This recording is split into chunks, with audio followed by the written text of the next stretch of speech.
Jadi, untuk penelitian ekosistem ini, kelompok kami memilih TTUC sebagai tempat penelitiannya. TTUC merupakan singkatan dari Technical Teacher Upgrading Center, yang merupakan tempat untuk melakukan pelatihan dan kursus untuk meningkatkan keterampilan. TTUC juga seringkali dijadikan tempat untuk melakukan kegiatan lain seperti vaksinasi. Nah, di TTUC ini terdapat banyak ekosistem buatan seperti kolam ikan dan taman. Namun, ekosistem di TTUC ini hanya ada sedikit keanekaragaman hayati, sehingga tidak banyak yang bisa kami amati. Sebelum melakukan analisis, kita minta izin terlebih dahulu ya. Kita lagi minta izin, guys. Minta izin ke siapa? Layanan ke orang. Iya, betul. Jadi, TTUC ini merupakan jenis ekosistem daratan. Kenapa ekosistem daratan? Karena TTUC mencakup interaksi antara makhluk hidup dan lingkungannya di daratan. Lalu ada apa aja sih komponen abiotik dan biotiknya? Komponen abiotik yang kemarin kita temukan antara lain ada cahaya matahari, bebatuan, dan jembatan. Sedangkan komponen biotiknya ada pohon-pohon, rumput hijau, ulat, serangga, burung, semut, dan belalang. Selanjutnya ada produsen. Produsen adalah organisme yang mampu memproduksi makanannya sendiri atau autotrof. Jadi, yang berperan sebagai produsen adalah tumbuh-tumbuhan hijau seperti pohon dan rumput, karena mereka dapat menghasilkan makanannya sendiri melalui proses fotosintesis.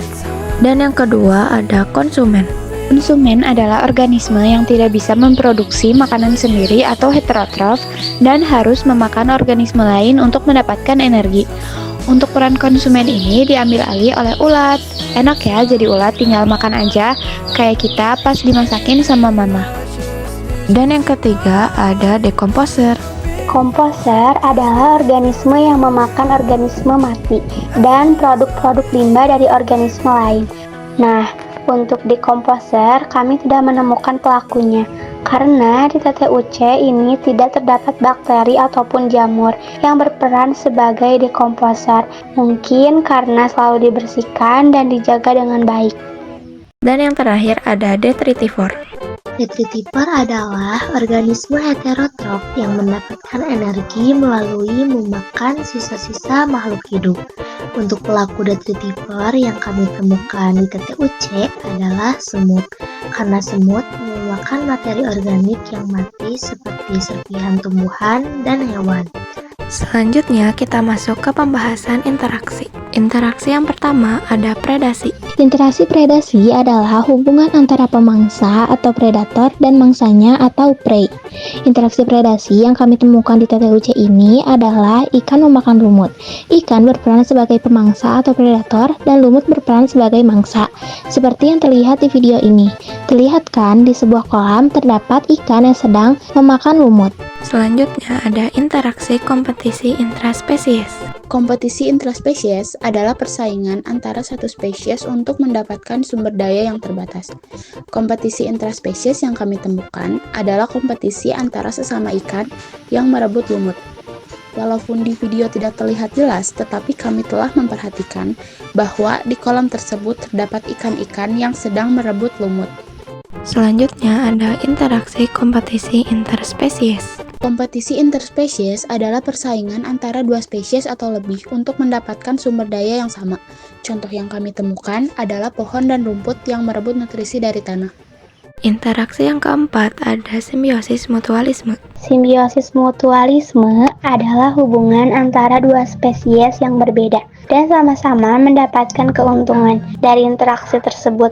Contoh simbiosis mutualisme yang teramati adalah manusia dengan tumbuhan, karena manusia mendapatkan oksigen dari tumbuhan, sedangkan tumbuhan mendapatkan karbon dioksida dari manusia.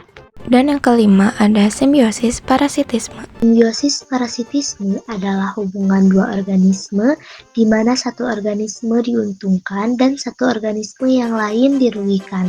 Contoh simbiosis parasitisme yang teramati adalah benalu dan tumbuhan inang. Benalu mendapatkan keuntungan karena mengambil air dan garam mineral dari tumbuhan inang untuk proses fotosintesisnya. Sedangkan tumbuhan inang dirugikan karena kehilangan nutrisi. Dan yang terakhir ada interaksi simbiosis komensalisme. Simbiosis komensalisme adalah hubungan antara dua organisme di mana satu organisme diuntungkan, sedangkan organisme yang lain tidak dirugikan dan tidak diuntungkan. Contoh simbiosis komensalisme yang teramati adalah sarang tawon dan tumbuhan. Sarang tawon mendapat keuntungan karena mendapatkan tempat untuk membuat sarang, sedangkan tumbuhan tidak dirugikan maupun diuntungkan dari sarang tawon tersebut. Jadi, itulah ekosistem yang ada di TTUC. Sekian dari kelompok kami. Wassalamualaikum warahmatullahi wabarakatuh.